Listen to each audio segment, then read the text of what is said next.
So today we are going to start the new chapter, that is chapter number 5, coal and petroleum. I think you all are familiar with the word coal. What is coal?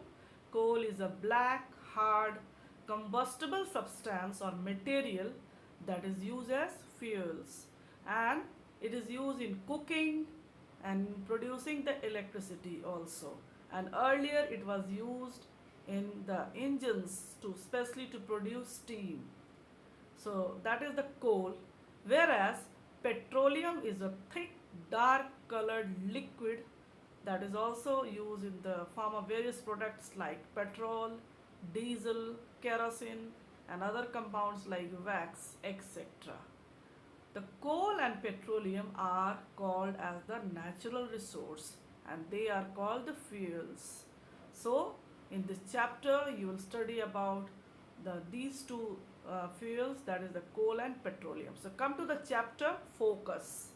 So, it is written here the types of the fuels and their characteristics you will learn in this chapter, renewable and non-renewable resources, then the coal, petroleum and their various products, and finally natural gas.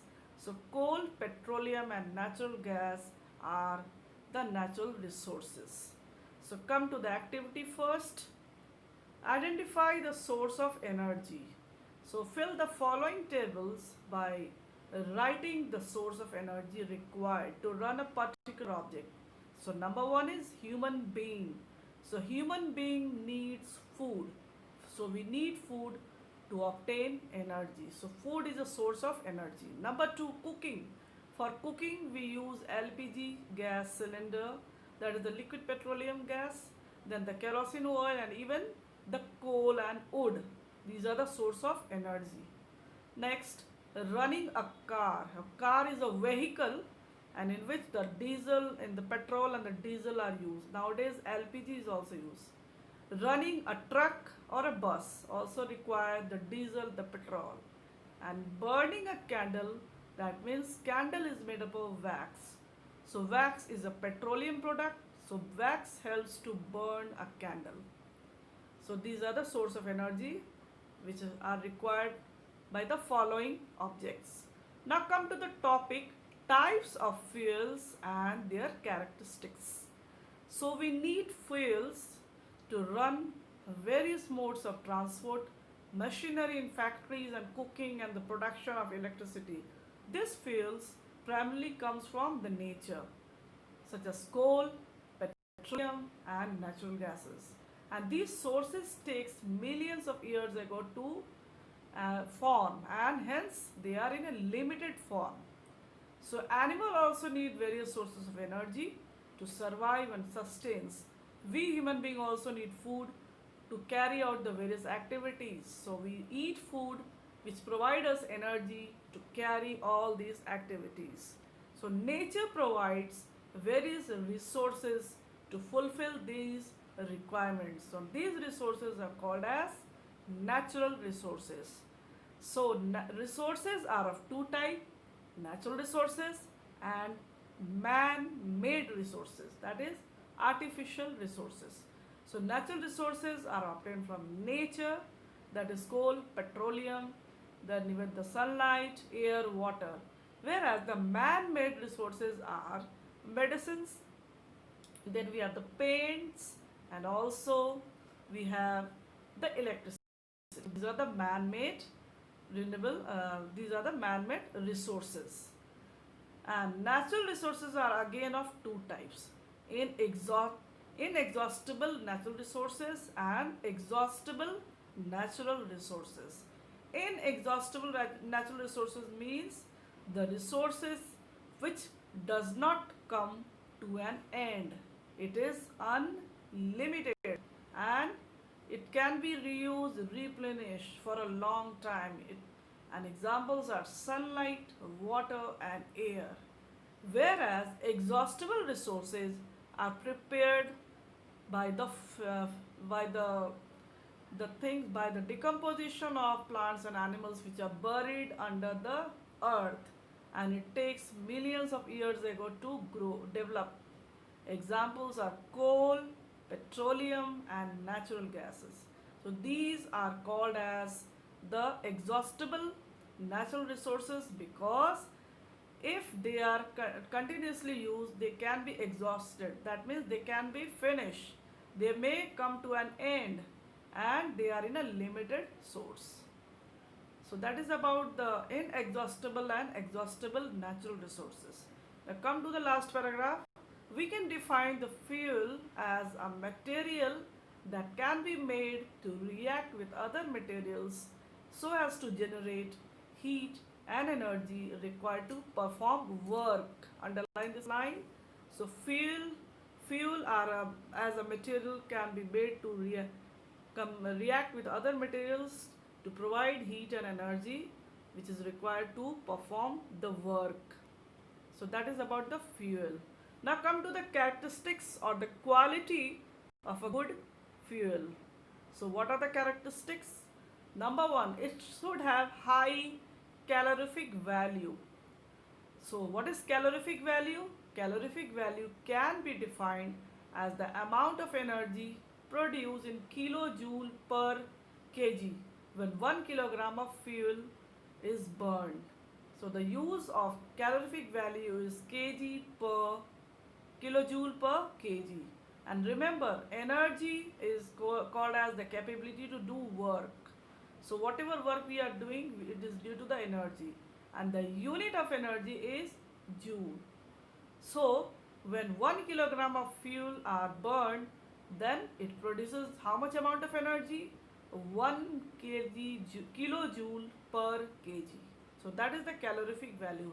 And as a good fuel, it should have the high calorific value. That is the first point. Then number two, its ignition temperature should be easily achievable. That means it should not be higher than the room temperature. So ignition temperature means the minimum temperature required for burning. Number three, it should not undergo explosion on burning. That means its rate of combustion should be moderate. Number four, it should be converted to store, convenient to store, transport and handle. And number five, it should be cheap and easily available. Number six, it should not cause the pollution on burning. So nowadays eco-friendly source of energy are preferred such as wind and solar energy. Underline all these 5 lines. So these are the qualities or the characteristics of a good fuels. Now do you know hydrogen is the fuel which with highest calorific value. So that is 150 kilojoule per kg per gram. So it is used in rockets and spacecraft. So hydrogen is the fuel with highest calorific value, that is 150 kilojoule per gram, and it is used in rockets and spacecrafts. So that is about the hydrogen. Now come to the topic renewable and non-renewable resources. So natural resources can be grouped into two categories depending upon their availability and the abundance as renewable and non-renewable resources.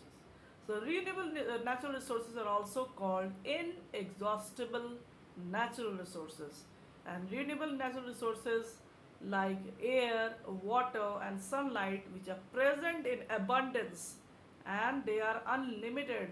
They cannot be exhausted and they can be replenished, reused and recycled. That's why they are called renewable natural resources or inexhaustible natural resources.